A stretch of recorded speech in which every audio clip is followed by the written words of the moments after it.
Ladies and gentlemen, welcome to the Tampa Convention Center and this historic change of command ceremony during which General Kenneth F. McKenzie Jr., United States Marine Corps, will relinquish command of United States Central Command to General Michael E. Kurilla, United States Army. We are honored to have a number of distinguished guests in attendance this afternoon. Please hold your applause until I have recognized all of our guests. Members of Congress, the Honorable Tommy Tuberville, Senator for the state of Alabama. Service Chiefs, Admiral Michael Gilday, Chief of Naval Operations. General Charles C.Q. Brown, Chief of Staff of the Air Force. General James McConville, Chief of Staff, Commandant of the Marine Corps. Admiral Carl Schultz, Commandant of the Coast Guard. Combatant Commanders, General Laura Richardson, Commander, U.S. Southern Command. General Richard Clark, Commander, U.S. Special Operations Command. Admiral Samuel Paparo, Commander, U.S. Pacific Fleet. Former commanders, General Retired Joseph Dunford, 19th Chairman of the Joint Chiefs of Staff. General Retired Robert Magnus, 30th Commandant of the Marine Corps. General Retired Joseph Votel, former Commander, U.S. Central Command. General Retired Stephen Lyons, 13th Commander of U.S. Transcom. Ambassadors, Ambassador Retired Joseph Westfall. Ambassador Retired Dale Daly. Assistant Secretaries, Dr. Mara Carlin, Acting Assistant Secretary of Defense for International Security Affairs. Mr. Chris Meyer, Assistant Secretary of Defense for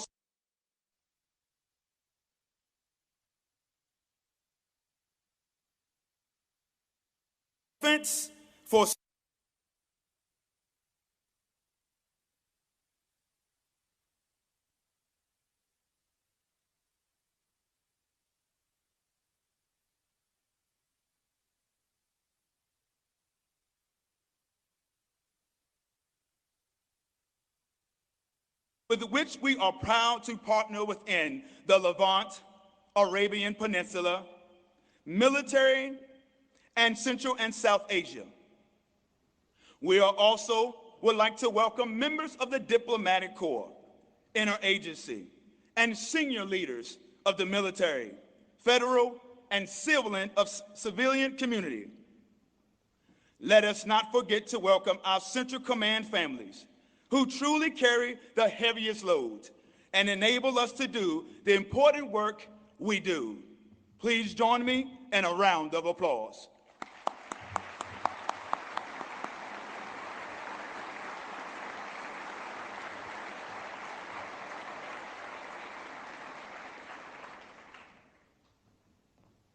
The United States Central Command was established in 1983 and is responsible for military operations in a region consisting of 21 countries in the Levant, Arabian Peninsula, and Central and South Asia, including the waters of the Red Sea, the Arabian Gulf, and Indian Ocean. United States Central Command is composed of 5 components and 1 joint task force, which are represented at today's ceremony by their commanders and their senior enlisted leaders. The subordinate components are United States Army Central Command, headquartered at Shaw Air Force Base, South Carolina. United States Air Forces Central Command, headquartered at Shaw Air Force Base, South Carolina.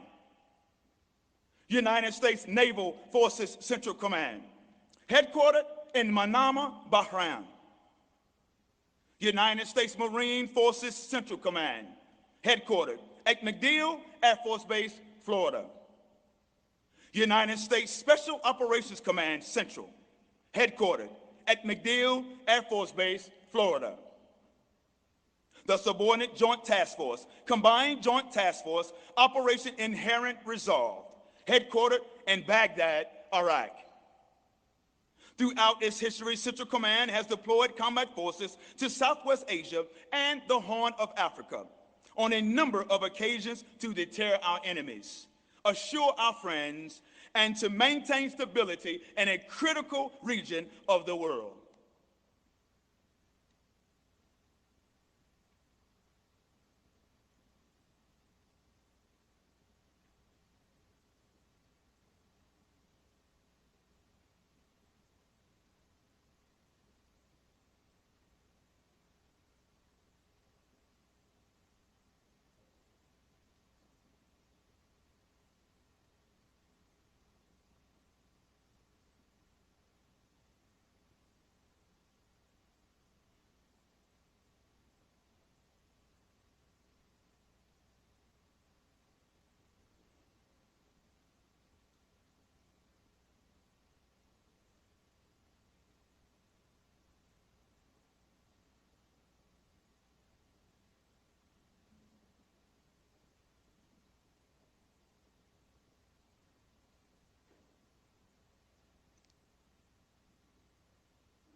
Ladies and gentlemen, as we prepare for the entrance of the official party, we are honored to welcome the Secretary of Defense, the Honorable Lord J. Austin III, who will preside over today's ceremony, and the Chairman, Joint Chiefs of Staff, General Mark A. Milley, United States Army.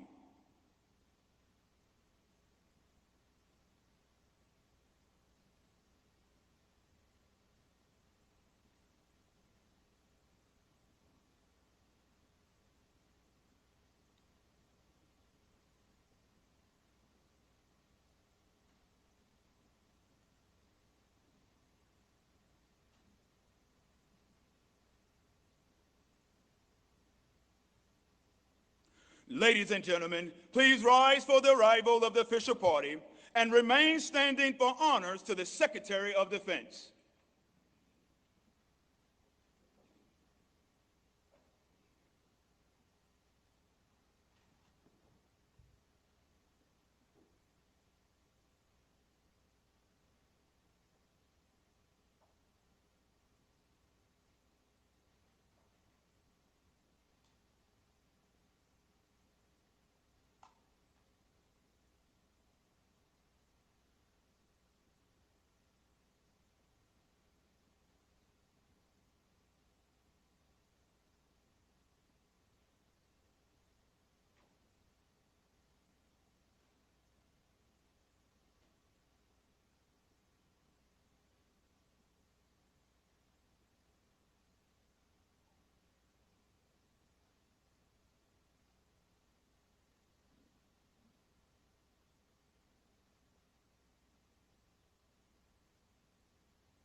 Ladies and gentlemen, it is our honor and privilege to have as our presiding official the Secretary of Defense, the Honorable Lord J. Austin III.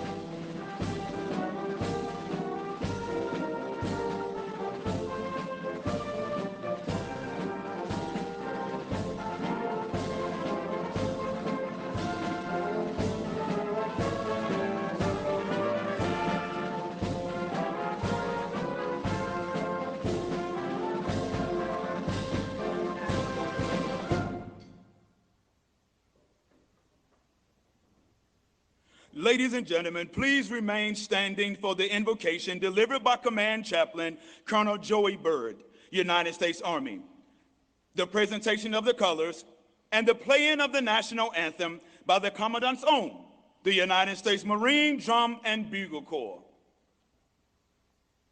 I invite you to join me in prayer. O God Almighty, all power in heaven and earth belongs to you. Today we call upon you to be present with us as we witness the U.S. Centcom change of command leadership from General Kenneth F. McKenzie Jr. to General Michael Eric Kurilla.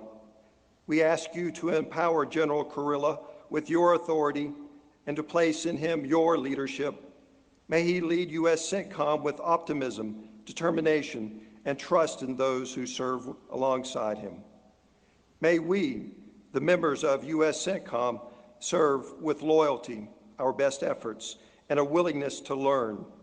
We welcome his lovely wife, Mary Page, and family, and pray for their well-being. Thank you for the leadership of General McKenzie. He has served our nation and U.S. Centcom with honor and distinction. His legacy and good work will endure forever in the lives of people all around the world. His country, family, friends, the state of Alabama, and the United States Marine Corps are very proud of him. He and Marilyn will be greatly missed, and we bid them a fond farewell. We pray for the safety of every service member and civilian deployed in harm's way and their families. Finally, O God, we pray for peace on earth. Until that day comes when war will be no more, please continue to be with our great military, with our allies and partners, and with all good and humane men and women who seek your justice, peace, and freedom for all. In thy holy name we pray. Amen.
Ladies and gentlemen, please be seated.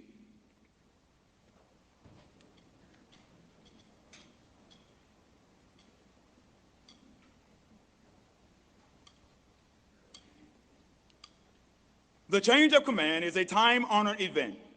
Key to the ceremony is the passing of the unit colors. The colors are the commander's symbol of authority, representing his responsibilities to the organization. The passing of the colors symbolizes the transfer of command responsibility and authority from the old commander to the new commander. The United States Central Command Senior Enlisted Leader, Fleet Master Chief James Hurdell, is the custodian of the colors. When the colors are not displayed for the commander, they are in the care of the Central Command Senior Enlisted Leader, Fleet Master Chief Hurdell. Ladies and gentlemen, Fleet Master Chief Hurdell will facilitate the passing of the unit colors as the Command Senior Enlisted Leader. The Senior Enlisted Leader represents the importance of non-commissioned officers to the armed forces of the United States and within United States Central Command. Fleet Master Chief James Hurdell is delivering the colors to the Commander, General McKenzie. Orders to General McKenzie. By order of the President of the United States, General Kenneth F. McKenzie Jr., United States Marine Corps, effective 1 April 2022, you will stand detached from your present station and relinquish duties as Commander of United States Central Command. On 1 April 2022, you will transfer to the Marine Corps Officers Retired List after completion of 42 years, 10 months, and 2 days of active service. The Secretary of Defense, the Honorable Lord J. Austin III, will now present the colors to the new commander, General Michael E. Kurilla, charging him with the responsibility for mission accomplishment and the welfare of his force. Orders to General Kurilla. By the authority of Title 10 United States Code Section 164, General Michael E. Kurilla assumes command of the United States Central Command, MacDill Air Force Base, Florida, effective 1 April 2022. General Kurilla returns the colors to Fleet Master Chief Hurdell, signifying his acceptance of command responsibility and the continuation of the mission. Ladies and gentlemen, the United States Central Command Commander, General Michael E. Kurilla, United States Army.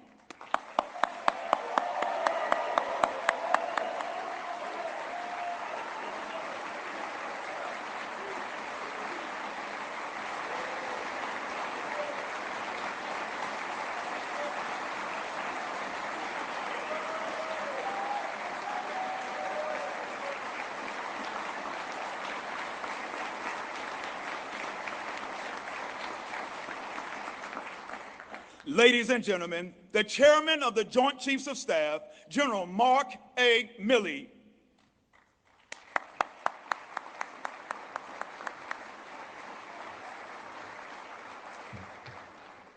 All right, Kurilla, you're in charge. Hey, it's a great day, and I want to thank everyone for being here. There's a lot of dignitaries that are here, a lot of generals, a lot of political leaders, and so on, and please forgive me if I don't announce all of you, but I did want to recognize Senator Tuberville. You know, Frank McKenzie's from Alabama. That's with an R, Alabama. And the senators here represent the great people of Alabama. And Frank has been a buddy of mine for a long time. And Frank said, whatever you do, get up here. Don't say War Eagle. He said, for me to tell you, Senator, roll Tide.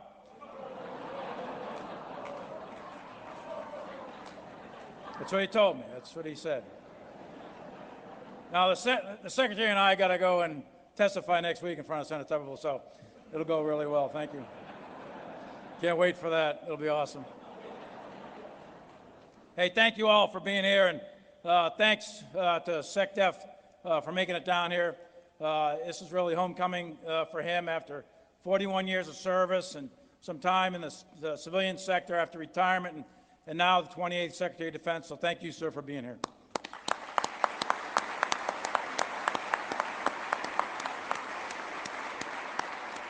And I also want to thank General Retired now Joe Dunford, former Commandant of the Marine Corps, and my predecessor as the chairman, a great officer, great friend, has a statue in Quincy. I told him I wasn't going to go up to Quincy and spray paint it, tear it down. I'm not going to cancel Joe Dunford. He's one of the great ones ever, good personal friend. Ellen, thank you for being here. I appreciate it. And Joe was so good that he warned me about my first 2.5 years as chairman, so thank you. Thank you for doing that as well.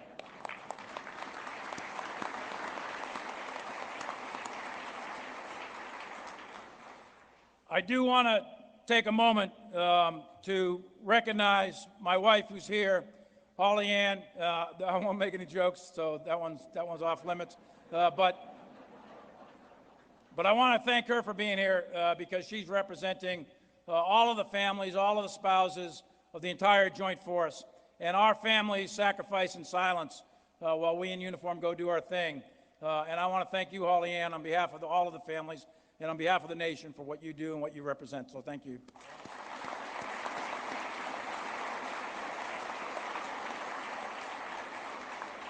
And there's no group of families that have given more to this country than the Gold Star families. And we have several of them here today. I'm not going to call you out by name. I will just please allow me a minute to pay some humble reference to each of you for the sacrifice you've given. There's no greater loss, there's no greater sacrifice than to lay yourself down on the altar of freedom as your loved one, your soldier, your sailor, your airman, or Marine did. And your presence today humbles all of us. So thanks to all of you for being here today.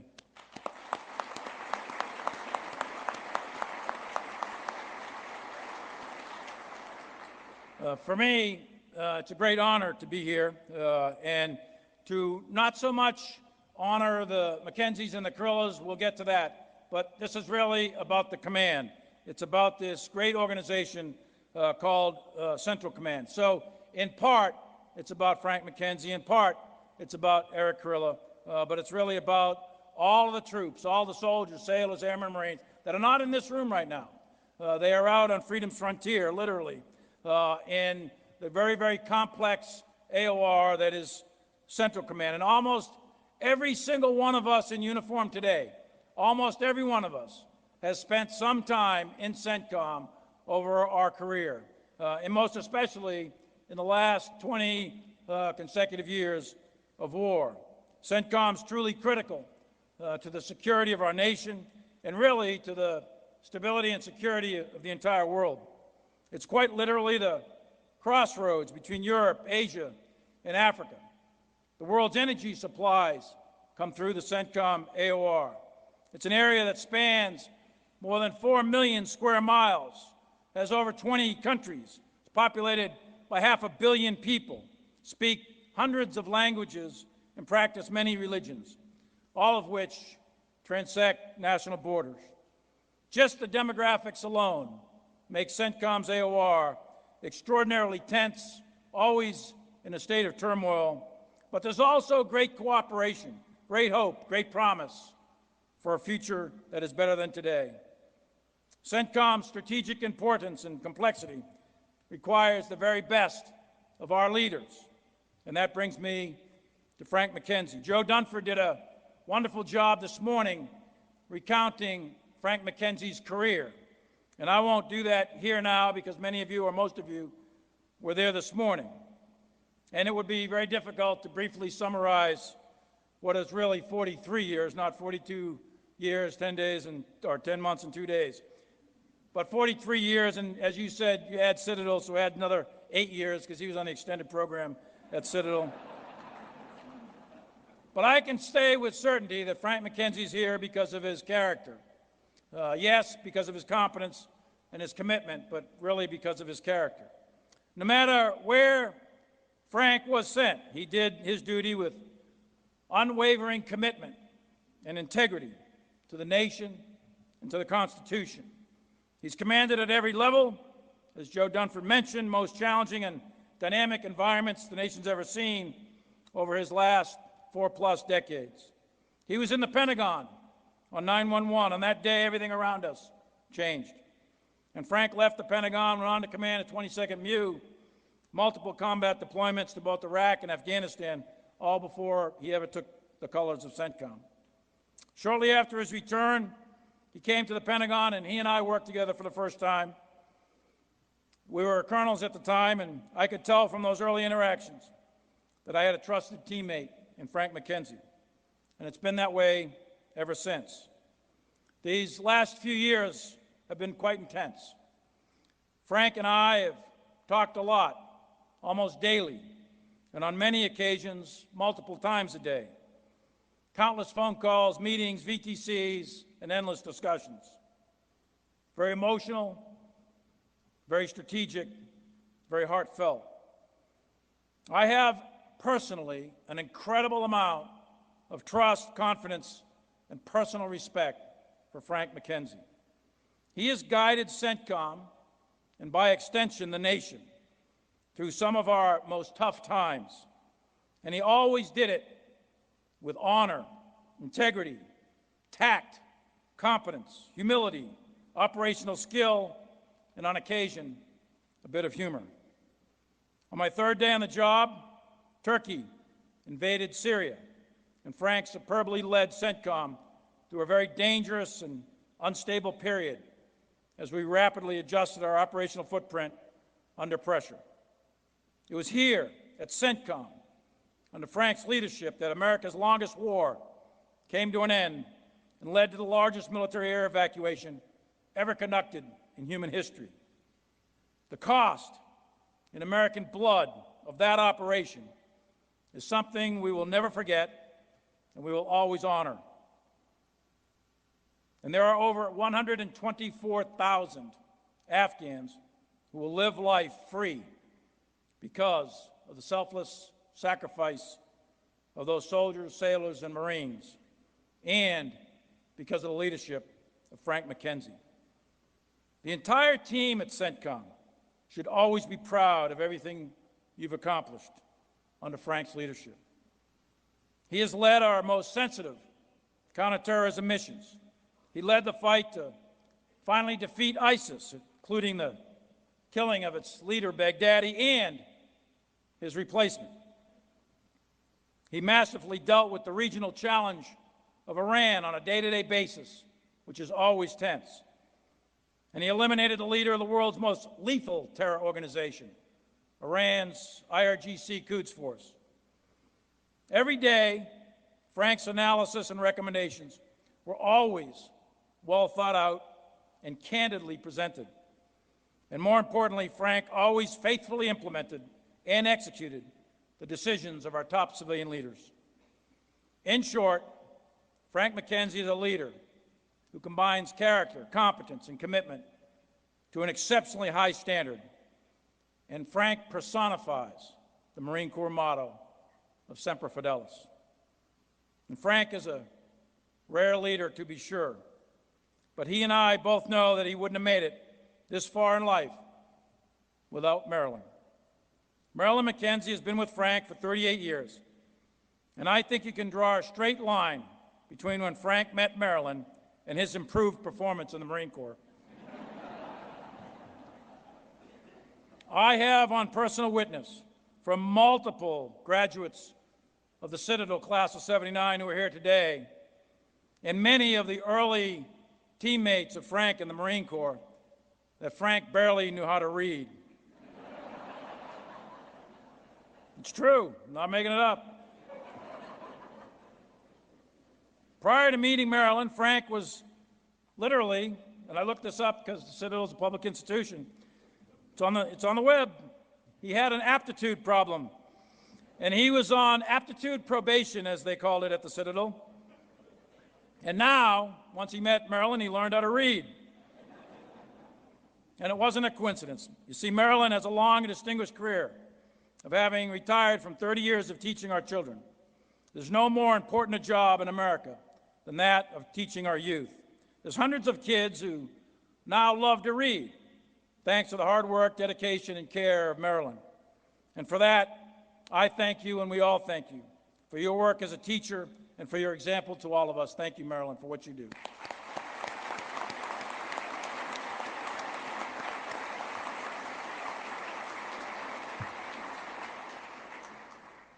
And much of Frank's career has been a nation at war. And the costs of war are borne by our families, as I mentioned. They often go unseen. Their worries, their sleepless nights, their anxiety, it never ends for them.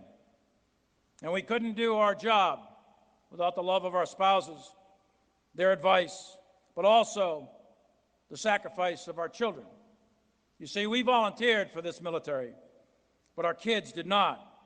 And KR and Kristen and the grandkids, Nora and James, are here, and I can tell you that your dad and granddad wouldn't be here today standing proudly as a four-star Marine retired without your love and unquestioned support over so many years. So thanks to each of you.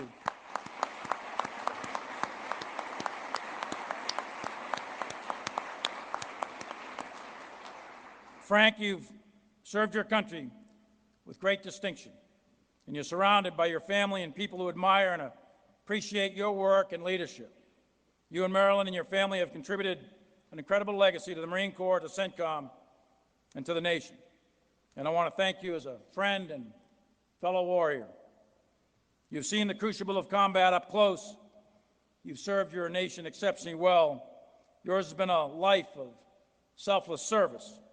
So fair winds and following seas, Semper Fi, my friend. In the fight,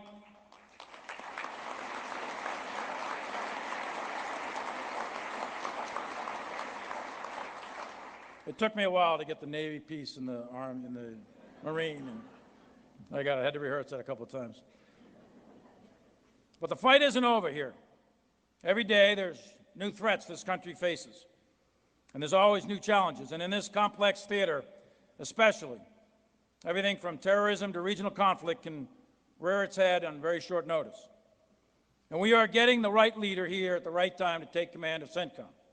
If there ever was some way to feed into a machine the requirements for the perfect leader of Centcom, the character traits, the attributes, the experiences, the knowledge, and the personality that would be ideal, that machine would spit out Eric Kurilla. Eric's got vast experience in combat, on staffs. He's a visionary, he's a thinker, and he's a doer.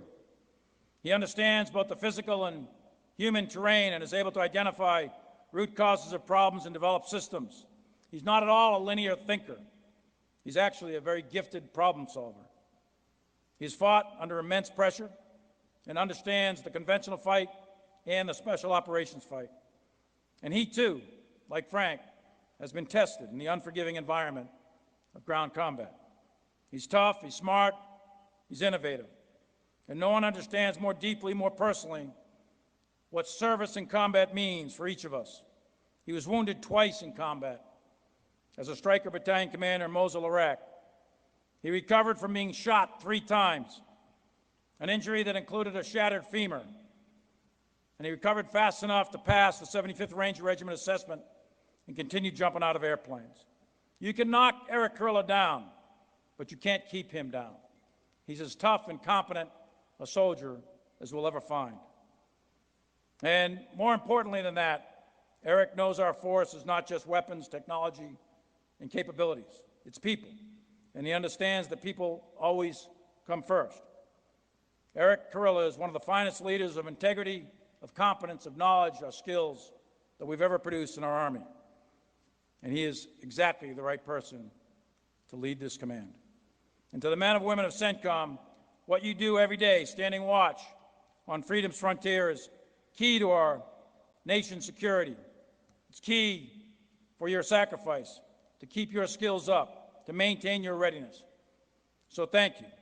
Thank you for what you're doing. And I ask that you welcome Eric and his family, because at his side, he's fortunate enough to have a wonderful partner in Mary Page. The families of Centcom are gaining an incredible advocate. She's gracious and kind and leaves a lasting impact on everyone around her. And she has held the hands of the wounded and comforted the families of the fallen, all while raising 2 wonderful daughters, Michelle and Sophie, who are here. Michelle is a senior at Harvard and will have to make a choice whether or not she wants to stay at that second-rate school or not. And she can make a decision now whether to run this country or she wants to write about it. And Sophie is well on her way to being the next Jane Goodall. She's majoring in biology, has straight A's, and she's at Tufts. So both of them are in the holy land of Massachusetts. She's already worked on big game wildlife in South Africa. So Eric, you got your hands full on both. And I appreciate the fact that you too have no money based on those costs of those two schools. But through it all, Eric has had their love and support, and he could not be here without them. So thank you to Eric Kurilla's family for allowing us to borrow him for one more tour. So thank you all.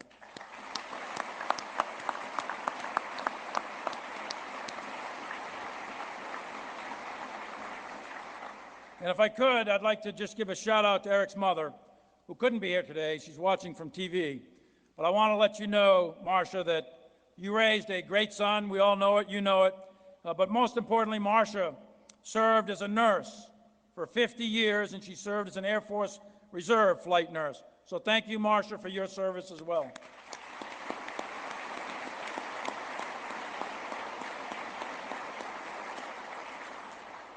So Mary Page and Eric, welcome to Centcom.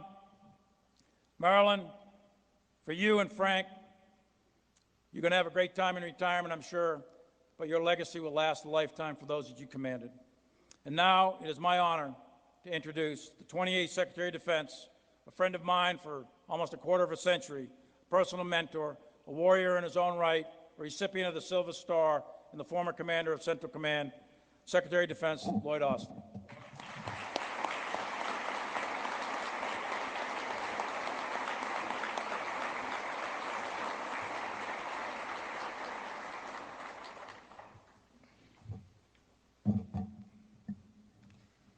Well, good afternoon, Centcom.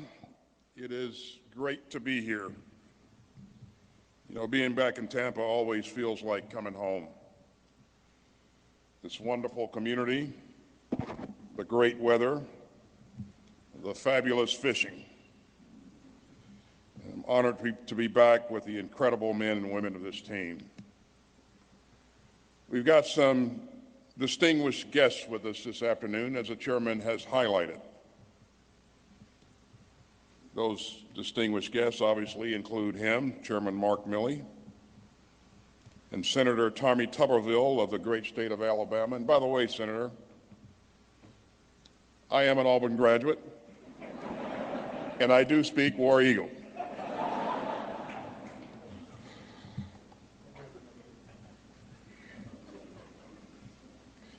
The chairman also highlighted that we have some outstanding current and former military leaders, including General Joe Dunford, and also a tremendous delegation from the Joint Chiefs. I'd also like to thank the representatives from our partners in the region who are here with us today. And I want to say a special welcome to the families of General Frank McKenzie and General Eric Kurilla. General Frank McKenzie, very well done. Very well done. Thanks for your commitment, your professionalism, your hard work. General Eric Kurilla, welcome aboard. You have big shoes to fill, but as the chairman has highlighted, you are supremely talented and the right fit for the job. And before I say more about Centcom's mission and the two leaders that we're honoring today, I'd like to say just a word about Ukraine, which I know is on everyone's mind. The incredible courage of the people of Ukraine inspires us all. And as the world responds to Russia's aggression, we're seeing again how much American leadership matters. Putin's invasion of his sovereign neighbor is unprovoked and unjust. And the Ukrainians are fighting bravely to defend their lives, their democracy, and their freedom. Now, we've rushed them security assistance, we've rallied our NATO allies, and we've reinforced NATO's eastern flank with more combat power to support our deterrence and defense efforts. You know, Russia's invasion isn't just a moral threat to Ukraine. It's a challenge to the rules-based international system. And the fact is that we live in an interconnected world, so aggression should be met by global effort, even as it launches global repercussions. Centcom knows that. And you know that because you live it every day. Because in our interconnected world, you are at the intersection of it all. This region is where we protect waterways so that global commerce can flow. It is where we fight terrorists who threaten our citizens. And it is where we work with our partners to confront instability from Iran and its proxies. And so Centcom is central to our security. It is central to our readiness, and it is central to our mission. And I know how demanding that mission is. This command is where the rubber meets the road, over and over again. And you get the job done, over and over again. Every day you're on high alert fighting terrorist groups like ISIS and Al-Qaeda. As the chairman mentioned, in late 2019, this command helped end the grip that ISIS had on territory in Iraq and Syria. And that same year, the leader of ISIS was killed in a raid by U.S. Special Operations Forces. And this February, another raid resulted in the death of his successor. But the threat remains. The attempted prison break at Hasaka earlier this year proved that. You know, Centcom cannot let its guard down, not for 1 second. Centcom's mission against terrorism includes our over-the-horizon efforts in Afghanistan with the help of our partners. And every day, you confront the challenge of aggression and bullying from Iran. Iran has been expanding its nuclear program and investing in military capabilities, especially ballistic missiles. It has cultivated dangerous proxies and is using unmanned aerial systems to threaten us and our partners. And I'll say it again, Centcom, you have a demanding mission. But that's why we have the best of the best in this command, to defend our country and defend our partners and to defend our interests in this vital region. You know, the cornerstone of our defense is still deterrence. But in today's interwoven world, lasting deterrence demands more. More innovation, more coordination, and more cooperation with our partners and allies. It demands what I call integrated deterrence. And integrated deterrence is at the heart of the department's newly completed National Defense Strategy.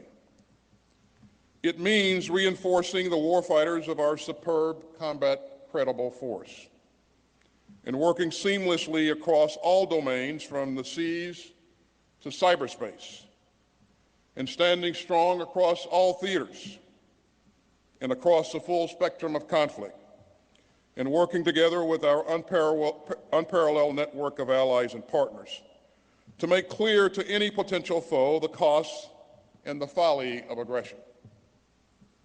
And working with our partners is central to integrated deterrence. And it's at the core of today's Centcom. You know, a few months ago, I was in Bahrain where I saw unmanned solar-powered naval vessels that used artificial intelligence to build a shared picture of the surrounding seas. Now, that's the kind of capability that we need to prepare for the fights of the future and to strengthen integrated deterrence. U.S. forces and partner militaries in the region train together, we plan together, and we work together. And that's a mighty force multiplier. And just look at the blows that this command has dealt to ISIS. And with our support, our partners in Iraq and Syria have been getting better and better at expelling the remaining holdouts of ISIS. And late last year, in coordination with the government of Iraq, the United States transitioned from a combat mission to an advise and assist mission. And you did it ahead of schedule. And General McKenzie, that, sir, is no small feat, and obviously a credit to your leadership. And I know that you had a great team helping you execute. And one example of that great team is Staff Sergeant Brant Groves, who provided critical analysis of UAV anti-jamming technology. And throughout, you had Ms. Carrie Gass-Mullerin and Colonel Wilburn delivering the timely intelligence that your team needed. Can I ask those teammates to stand up for a second? You here? Where are you?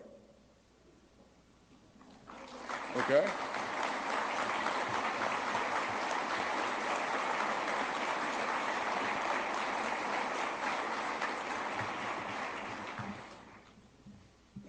Now, we'll keep helping our partners increase their capacity. We're going to build on long-standing investments in training, professional military education, intelligence sharing, and joint exercises.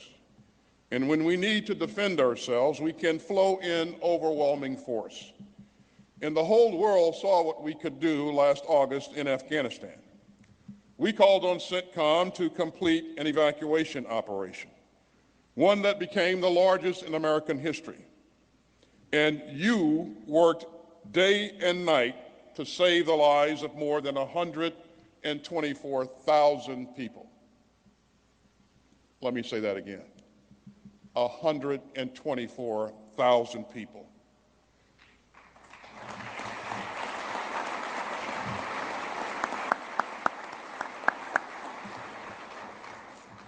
And most incredibly, you did that in just 17 days.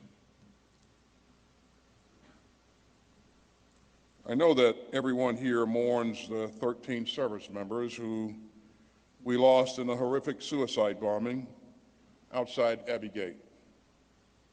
They gave their lives so people could live in freedom. And the department will always honor their sacrifice. Operation Allies Refuge was a solemn and dangerous mission. And no other military in the world could have pulled it off. I'm also deeply proud of the troops who supported Operation Allies Welcome, which wrapped up in February. Along with our colleagues across the federal government, they helped Afghan evacuees start new lives here in the United States. And through it all, our partners in the region were key. They helped us to stand up intermediate staging locations. They helped to secure the safe passage of thousands of people. And they answered our call when we needed them.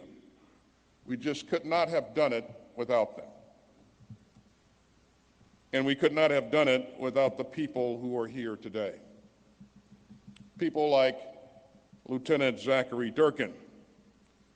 From the outset, he was with General McKenzie providing intel briefings that increased the general's decision advantage.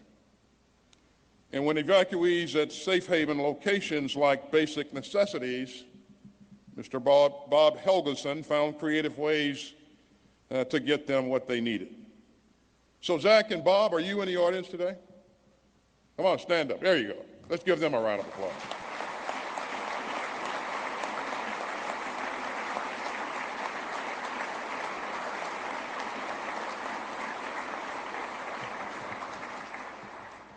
Ladies and gentlemen, we'll need even more of your grit and your skill in the years ahead. There's no quick way to fix this region's security challenges, especially when it comes to Iran. The President has been clear. The United States is committed to preventing Iran from gaining a nuclear weapon. And we're still committed to a diplomatic outcome on the nuclear issue. But regardless of the outcome of the nuclear talks, we'll keep working closely together with our many partners to confront the threats from Iran. And in the short term, we'll increase intelligence sharing and bolster regional air defense. And in the longer term, we'll work together to tackle Iran's use of missiles and its proliferation of unmanned aerial systems. And we'll keep standing strong with our partners to hold Iran and its proxies accountable. Our partnerships are especially important because of China and Russia's ambition in the region. But I am confident that Centcom will ensure that the United States remains the partner of choice. And that means doubling down on security cooperation. It means folding our partners even deeper into our training and our exercises. And it means continuing to be a credible and dependable friend.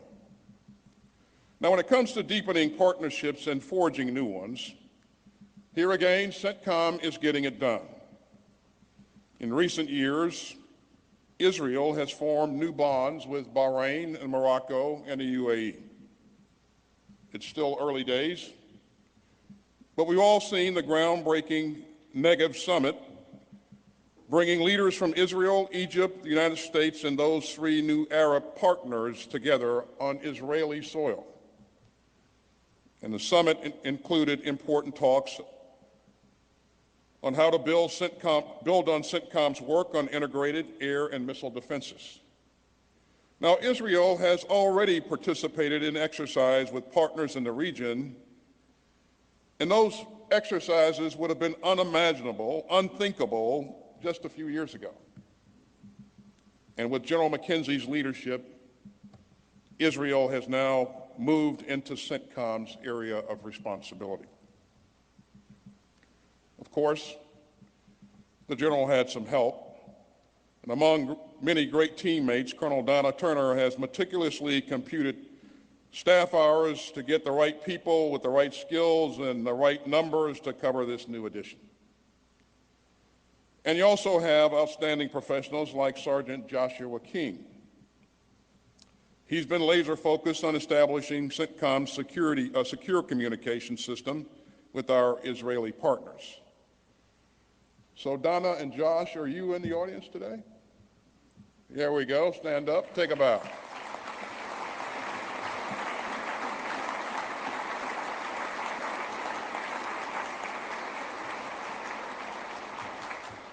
Centcom, in recent years, you pulled off three major transitions, from moving Israel into your area of responsibility to the airlift from Afghanistan to the advise and assist missions in Iraq. And the way that you got all that done speaks volumes about your commander, General Frank McKenzie. You know, Frank, you said that belonging to something bigger and more powerful than yourself is life's best reward. You know, Frank, the people who rose from their seats today, along with the thousands more who rise to the challenge of Centcom's mission every day, they stand as testaments to your leadership. And so, General, for more than 4 decades, you lived by the words, Semper Fidelis, always faithful to the troops under your command. On deployments, you went out on patrols with them. And always faithful to your mission, whether it was leading a Marine Expeditionary Unit in Iraq and Afghanistan, or developing our warfighting strategy on the Joint Staff, or strengthening regional partnerships in this AOR. And above all, you've always been faithful to the country that you love. Semper Fidelis. Marilyn, I know that you're very proud of your son, KR. And I know that when he was in Afghanistan, times were incredibly tough. So thank you for serving alongside him, and for all that you've done for our military. Thank you for all that you've done to support the families and all that you've done to create capability for those families going forward. And Frank, as you head into a well-deserved retirement, please know that your tenure here at Centcom has deepened security in this region and at home for many, many years to come. And this team will continue to build on your legacy. So thank you for all that you've done to make America safer. You know, leading Centcom is a tough mission. But General Kurilla, I know that you're ready. You've led units in combat, and I saw you in the field far too many times. You've taken on tough jobs in the Joint Staff as a Centcom chief and as a Centcom Chief of Staff, and you've commanded the storied 18th Airborne Corps. Sir, you are purpose-built for this mission. And of course, Eric wouldn't be here today without the love and support of his wife, Mary Page, and his daughters, Michelle and Sophie. So Mary Page, thank you for the incredible volunteer work that you do for our military spouses and families. Now, Eric, I'm told that you give every officer of yours a copy of the book Gates of Fire, which is a novel about the courage of the Spartans. And I'd like to share one of the book's lessons on leadership. It says that a leader should take on the harshest burden. A leader, quote, lifts first and sets down last. General Kurilla, today you lift the colors of Centcom and all the harsh challenges that they bring. And I know that by the time you set them down, you will have led Centcom bravely forward. Congratulations, General Kurilla. I look forward to your leadership of this great command. Centcom, your nation is still counting on you to stand with our partners, to make a turbulent region more secure, and to keep America and our people safe. You are selfless. You are fearless. And you are relentless. I know what you do. And I know what your families do. And I know how hard it is. And I am deeply, deeply grateful. Your president is deeply grateful. And your country is deeply grateful. And thank you again, Centcom, for everything that you do. May God bless you and keep you safe. And may God continue to bless the United States of America. Thank you.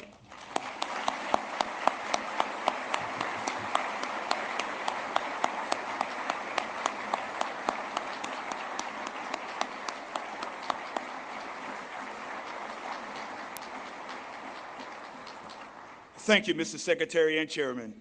Ladies and gentlemen, the 17th Commander of United States Central Command, General Kenneth F. McKenzie Jr., United States Marine Corps.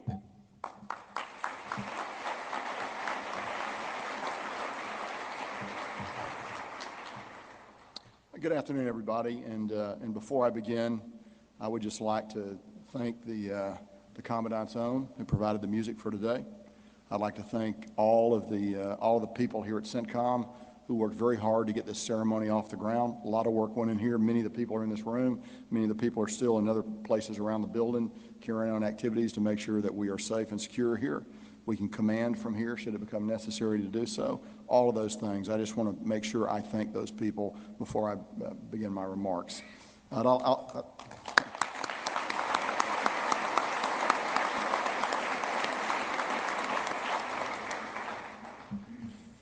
About 44,000 people in U.S. Central Command, and it goes up and down day to day. About 6,000 more or less who live in the Tampa area, and so a lot of people. It's a large organization that does that has a very large job to do, as has been described by both the secretary and the chairman in their remarks. I'd like to recognize some of the people in the room here, but I'm not going to go down a list of people. But I would like to just call out, I would like to first of all recognize the secretary and the chairman for your kind and generous remarks. Very much hit home. And they're, so on that, Senator Tuberville, I would recommend that you remember that remark on Tuesday in the Sask. And also, who said War Eagle? Just saying. So. I will be watching, actually. But the leadership of this secretary and this chairman has been remarkable during my time in command of U.S. Central Command. Particularly Secretary Austin's deep knowledge of the theater has been very helpful as a former Centcom commander. And General Milley, as I talked about in remarks earlier today, just could not have been a better friend to U.S. Central Command as we go through it. I'd also like to take a minute to pile on about the Gold Star families. We are honored to have you here with us. Your presence here and the presence of the wounded warriors who are here remind us of the cost of this business, the cost of the profession that we have chosen, and what it costs actually to defend America. That is not a cheap cost, and you are a visual memory of the depth of that cost, and I just want to make sure I talk about that a little bit. I'm also honored to have the Joint Chiefs here today, and a long way from D.C., a lot of things going on, but I'm honored that they were able to get down here and join us today. As I said this morning, and I do want to mention again very briefly, I look at the world as a combatant commander, which means I look at the world, I need to be able to fight tonight, I need to be able to fight tomorrow, I need to be able to fight next week. So I'm a consumer of forces, and my view of the world is pretty straightforward. The Chiefs actually have a far more difficult view. They have to build the force that we employ in the combatant commands, whether it's a geographic or a functional combatant command. They have to build that force. They have to train it. They have to equip it. They have to recruit it. And then they have to also think about the future and working with the secretary. Where do we want to be 10 years from now? What is the great threat against the United States? How do we configure that force? So it's natural that there would be tension between combatant commanders and the service chiefs. But I will say the chiefs in this room today have handled that responsibility with enormous grace and character. They've worked very hard to give Central Command what it needs. We don't always get what we want. No commander ever gets what he wants. But it's not because they and the secretary haven't bent over backwards to try to get what we need to perform our duties on a daily basis. So I'd just like to thank the chiefs for that. I'd also like to recognize all of the international partners who are in the room today, and I'll talk a little bit more about that in a minute. But in particular, I'd like to recognize the chiefs of defense of Qatar and the Royal Hashemite Kingdom of Jordan, who have traveled here to be physically with us today. There are many other representatives of all the nations in Centcom, as well as the many nations that are in our various coalition frameworks. Their chief joint officers or their senior national representatives, or in many cases their attaches from up in Washington, have all come down. And that's important because, as I'll mention in a minute, Centcom actually depends on our international partners to a great degree. And that degree of cooperation, coordination is only going to grow in the weeks, months, and years ahead. And I know that Eric is going to be well poised to actually to do that as we go forward. And again, I'd just like to recognize Senator Tuberville. It is good to have you here with us today from the great state of Alabama. And I won't say War Eagle again. I think it's been said enough, but we're honored to have you here with us this morning and today. It's a lot of your time down here in Tampa, but my family and all of Centcom really appreciate you being down here, sir. So thanks for coming. So there are many here in this audience that I could recognize by name, but there's really not anybody out here who's not a VIP in some way. And many of you have been very important to Marilyn and I and this command over the last 3 years, and much longer in many cases. And we're very grateful that you're able to share this day here with us today. You know, so the accomplishments the chairman and the secretary have talked about don't belong to me or to any one person. They wouldn't have been possible without the contributions and assistance of many people in this room and many people who could not be here today. Many people who are out now either flying an airplane in the AOR, in a fighting position in the AOR, manning a ship in the AOR, doing all those things that our young men and women do forward to protect the United States. As I look out over the crowd in front of me, I can't even begin to calculate the collective experience, both in the headquarters and in the AOR that's assembled here. But when I see in the audience some familiar, well-worn faces who can account for decades by themselves, I can't help but think that we're talking about many centuries of experience, particularly in the Centcom AOR, but also broader than that. Suffice it to say this: everyone here has contributed, either directly or indirectly, to the Centcom story. Whether you're the author of a recent line or two, or you have entire early volumes to yourself, your contributions have been very important. As most of you know, the history of Centcom stretches back 40 years. And in that time, 17 officers, now including me, have had the opportunity or the privilege of serving as its commander. These past commanders represent a who's who in recent American military history. It includes household names like Schwarzkopf, Mattis, Abizaid, Dempsey, and Austin, and General Votel, Joe Votel, I know who's out here today. I'm humbled to have my name added to that list, but there are some great leaders in the first half of that list before you get to me anyway. So commanding Centcom has been, without a doubt, the greatest honor of my career. As I got to the end of my previous assignment as the director of the Joint Staff, this was the job I hoped I'd have an opportunity to compete for and be named to, and it certainly worked out that way.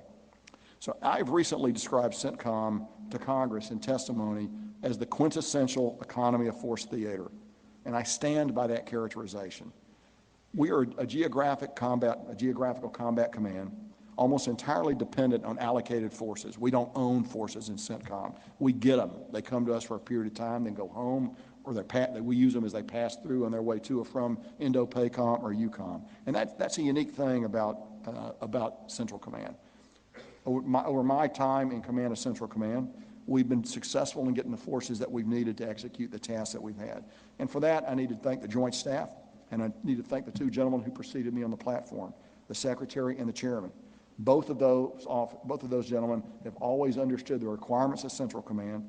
They understand the mission, and when they can, they'll provide the forces. Never always what you want, but we have to think of the problem as a global problem. We no longer have the luxury of considering problems in a stovepipe or in a regional focus. Particularly, the Secretary must think about the entire globe when he talks about forces. When you put an aircraft carrier in Centcom, there are probably two other places it needs to be, and good places where it needs to be. So you can't make those decisions based off just one combatant commander's need. And Secretary Austin has been a master of making those decisions over the period of time I've been associated with him as the Secretary and with Mark Milley as the Chairman. So despite being an economy of force theater, Centcom has been, for the past 21 years, the only combatant command that's really been in close, enduring combat with our nation's enemies. Put simply, it's where the fight has been, which is where every combat arms commander wants to be. Since its inception, nearly 6,000 brave Americans lost their lives while serving in the Centcom AOR, and many more thousands of young men and women have been injured in combat while serving in the AOR.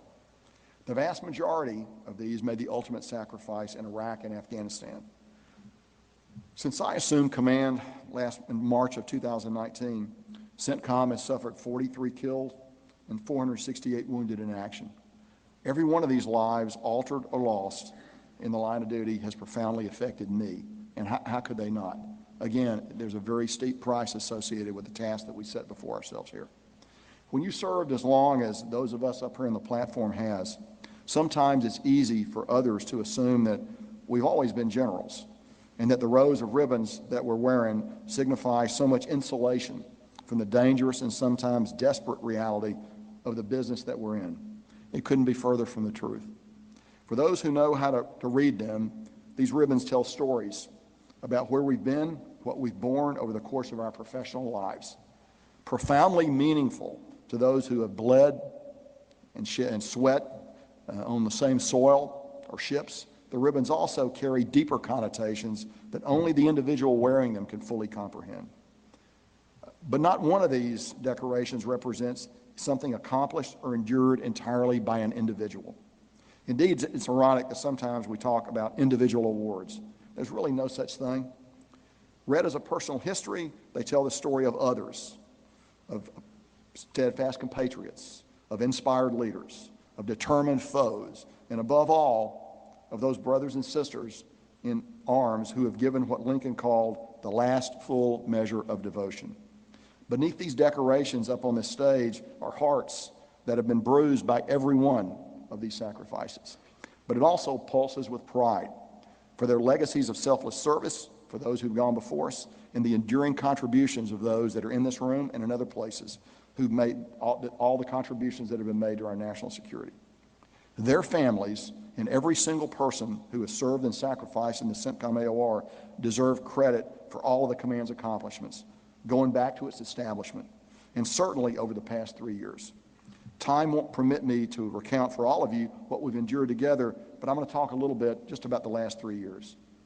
We have maintained a relentless pressure on ISIS, depriving it of any truly safe haven in Iraq or Syria, and we have compelled it to prioritize its own survival over all other concerns. And let me say right there, the officer who has done the majority of that work was Joe Votel, and before him, General Austin, now Secretary Austin. They set the stage for the success that we have now had in Iraq, and particularly in Iraq, but also in Syria against ISIS. There's nothing now that ISIS can take for granted. As two successive leaders of that organization might be able to attest, were they alive, but they're not alive because we took them out. Pursuant to the President's direction, we completed a swift and safe withdrawal of all American forces from Afghanistan in close coordination with our allies and partners. Subsequently, we rapidly flowed forces back into the theater to conduct the largest airborne non-combatant evacuation operation in history. As has already been well discussed, bringing out over 124,000 people to the promise of a better life. General Kurilla's 18th Airborne Corps played a major, indeed decisive role in this, and might have played an even bigger role had circumstances dictated. We should all be thankful that we didn't need to use them for that, but I can tell you, Eric, that what little sleep I got in August was sounded with the knowledge that you had my operational reserve, and it would be there if it were needed. It's worth remembering that we went to Afghanistan to prevent another terrorist attack on our homeland, and we have done so. That there has not been another 9/11 in the 21 years since is no accident. It's a testament to the perseverance and devotion of the men and women of Centcom, as well as to the perseverance and devotion of our allies and partners that have served with us in that country. On that note, let me take this opportunity to acknowledge and thank those allies and partners on behalf of the United States, but also from the bottom of my heart. There's a line in a famous Robert Redford movie, Jeremiah Johnson, and it goes that a tribe's greatness is figured on how mighty its enemies be. Maybe so, but among members of this community of nations, a country's greatness is measured by the fidelity of its friends. And by this measure, the United States may indeed be the greatest country in the world. We can never forget that we owe this to our devoted allies, partners, and friends. We deter our foes when we associate in alliance and coalition structures. We also fight better, if required to fight, within those structures. Maintenance of these relationships and friendships requires constant attention, and we are prepared to do that. One country apparently does gauge its own greatness by the mightiness of its foes. Just when it seems that the United States is on the verge of shifting its sights to concerns outside the Centcom AOR, Iran can always be counted upon to draw our collective attention back to the Middle East, undertaking malign activities that undermine the stability of the region and, ironically, their own interests. Centcom doesn't relish this unhealthy relationship, but we've always been equal to the task. By maintaining capabilities and demonstrating the will to hold Iran accountable for its malign activities, we have maintained the upper hand in our present state of contested deterrence. And the addition of Israel to the Centcom AOR last September has opened promising opportunities to achieve greater collective security in the region with the nations that we work with very closely now. Ultimately, certainly, we all hope that a diplomatic agreement with Iran holds out the prospect for enduring peace and stability in the region. In the meantime, Centcom continues to stand with our allies and partners, and we are ready for any challenge. So it's now time for me to exit the stage. And I would just like, before I do it, to thank my wife, Marilyn, of 38 years for all that you've done and meant to me. Borne a lot of sacrifices, sent our son to war twice, And I am delightful that now, after today, I promise we're going to get out on the boat. And I bought a boat, and I haven't been on it since December, which is probably not what I should be doing here in Tampa. But we are going to get out on the boat. Marilyn, thank you so much for everything you've done. So now,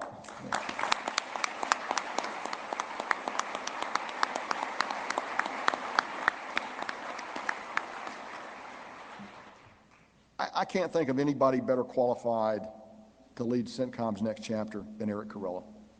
The secretary and the chairman have already talked about his accomplishments. He's no stranger to the Centcom AOR. He's no stranger to the headquarters. When I assumed command of Centcom 3 years ago, Eric was my first chief of staff, as you all know, and he was a great chief of staff. Before that, he commanded the Army's premier division, and he went on to command its premier corps. It's only fitting now that he should return to Tampa to command the Joint Forces Premier Combatant Command. So the prodigal son returns. Ladies and gentlemen, and particularly service members and civilians of Centcom, the chief of the people is with us again, and he has returned as your commander. You are in very good hands. Eric, I'm proud to pass the guide on to you. God bless you and good luck.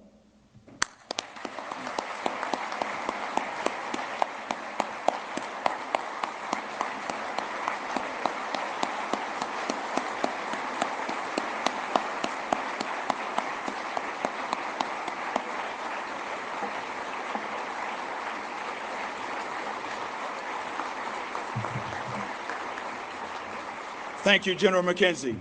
Ladies and gentlemen, the 18th Commander of United States Central Command, General Michael E. Kurilla, United States Army.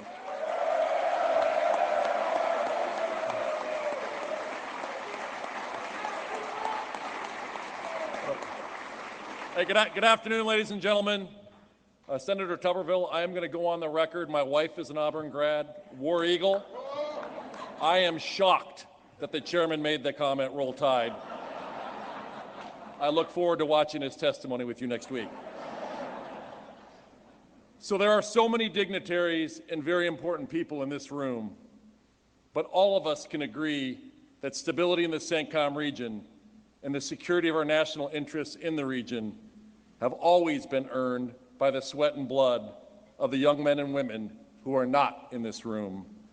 They are the sergeants, the petty officers, the senior airmen who led our troops in the region. There are those that gave their last full measure of devotion. We owe several lifetimes of gratitude to our Gold Star families and to our wounded warriors. I'm incredibly humbled by your presence here today.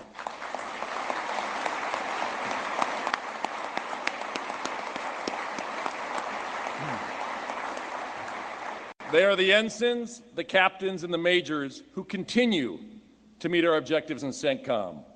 Today's ceremony is a testament to their incredible work, hard work that will persist. Frank McKenzie has done a remarkable service in commanding these service members. Frank is among our nation's most accomplished warfighting generals. His work here in Centcom, widening the circles of cooperation at a critical moment, safeguarding American interests in the region, sharpening the organization's culture of warfighting, is an appropriate final act to close the curtain on a remarkable military career.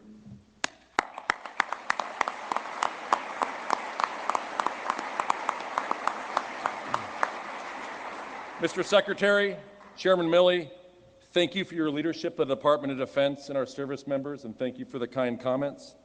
Thank you for your continued support to Centcom. I'm appreciative of the attendance of all my fellow combatant commanders, our service chiefs, retired and current flag officers, members of our government and interagency team, and a sincere thank you to all of our allies and partners from the region.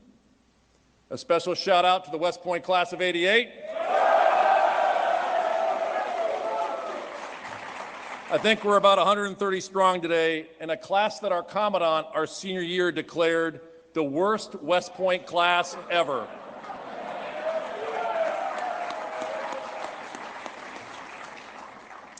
All right, so the city of Tampa has always embraced Centcom, and returning here to this beautiful base and city is like returning home for us. Of course, I would not be here without my amazing wife, Mary Page, and our two wonderful daughters, Michelle and Sophie. Mary Page is my...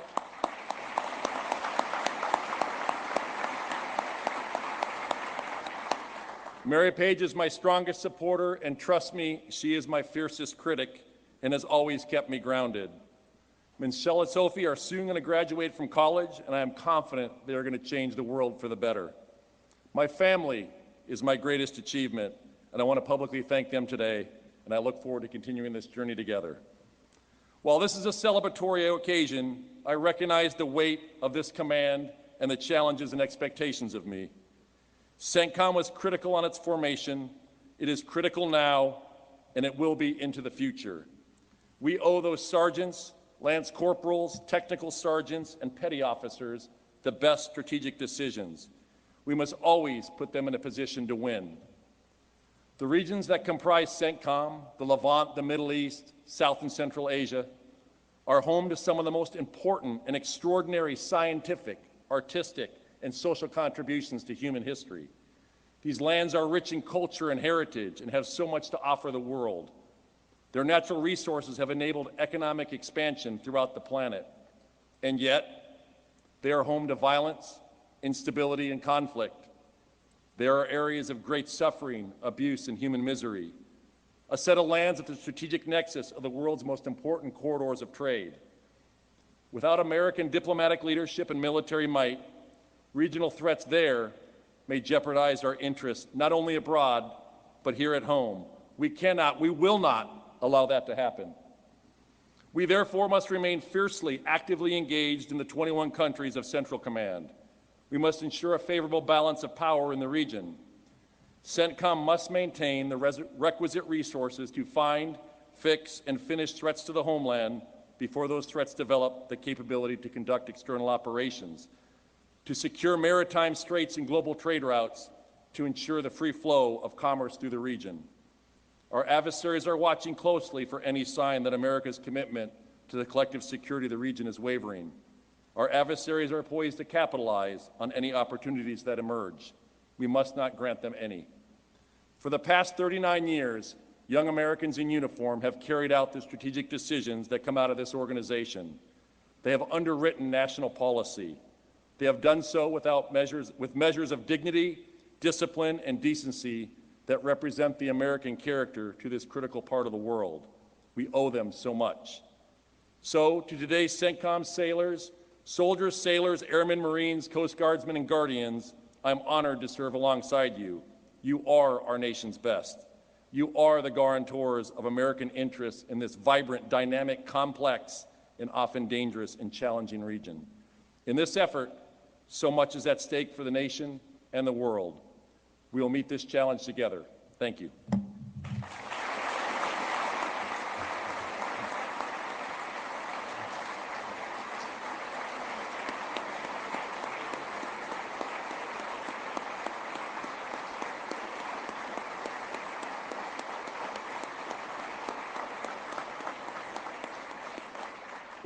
Thank you, General Kurilla.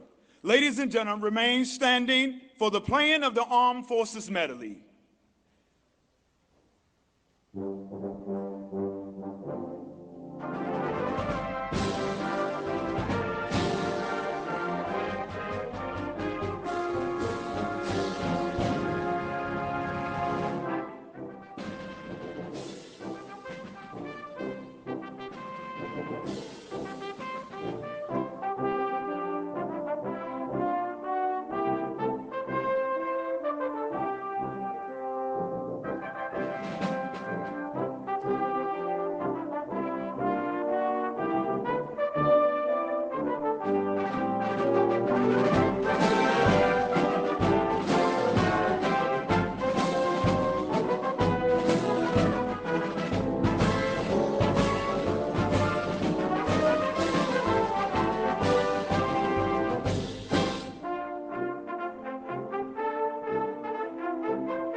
Ladies and gentlemen, as the official party remains standing, you may take your seats.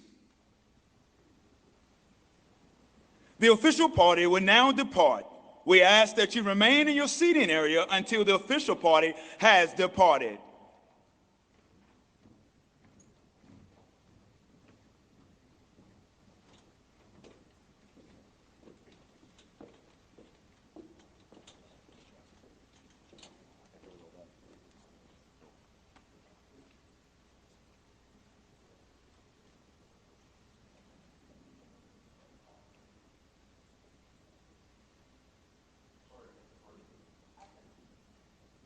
Again, we ask that you please remain in your seating area until the official party has departed.